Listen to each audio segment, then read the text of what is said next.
Kumana na mbura nene iria ikoretwo ikiura matũra-inĩ ma Mũkũngi na Kĩrarwa na gũthũkangia kĩrĩa arĩmi marahandĩte mĩgũnda-inĩ na gũtiga ingĩ magĩkaya nĩ irio, mbu yao nĩ ĩtĩkĩtwo nĩ mũmbunge wa Nyandarua Faith Gĩtaũ akĩnyitanĩra na kambuni ya Safaricom gũkinyĩria aikari aya ũteithio wa irio nyũmũ na mĩrengeti kũrĩ akũrũ kuma matũra-inĩ marĩa mahutĩtio.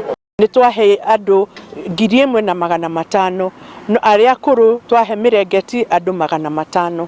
So na nĩ andũ aingĩ na maumĩra rĩrĩa twarĩkia, ũguo gũkũ nĩ kũrendekana irio na njĩra nene. Rĩu nĩ mbura ĩno ĩrenda gũitĩka na ĩraitĩka nginya ĩna mbembe kana hailstone na gũkaraha, ũguo irio ikabuthĩra mĩgũnda. Aikari arĩa magunĩkĩte nĩ morĩtie ikundi na andũ a wendi mwega mamongerere mbegũ cia kũhanda, kuona irio iria marahandĩte irathũkangirio ciothe mĩgũnda-inĩ nĩ maĩ ma mbura na kũmatiga marĩ ahoi a irio. Ũngĩona andũ mangĩtũteithĩrĩria na mbegũ, ithuĩ tũtingĩkara raini tũkĩheo mĩsaada tondũ tũrara mũthenya wa ũmũthĩ, tondũ nĩ twĩrutagĩra mawĩra maitũ. Ũguo nĩ tũhoe arĩa makoragwo mena mbegũ na fertilizer nĩ matũteithĩrĩrie nacio, nĩ tondũ nĩcio tũngĩkorwo irio ta irio witũ.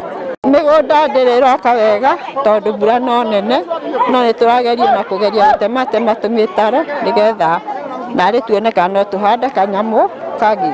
Ũguo mbura ĩgũkũ ĩraturĩire ĩratũtigire tũthĩnĩtio ũũ, no mũrakĩona ona inyuĩ atĩ nĩ ũndũ wĩna ngungo, mbura nĩ ĩragĩtũtigĩra na mathĩna maingĩ. Wagi wa mĩtaro ya gũtwara maĩ ma mbura mĩkĩra-inĩ ya barabara ya kuma Injinia gũthiĩ Ol Kalou kũrerĩkana gũcangĩra mwaraho wa maĩ mĩgũnda-inĩ ya aikari, maĩ ma mbura makĩrĩkana gũtherera nginyagia mĩgũnda-inĩ nĩ kwaga gwa kunĩra.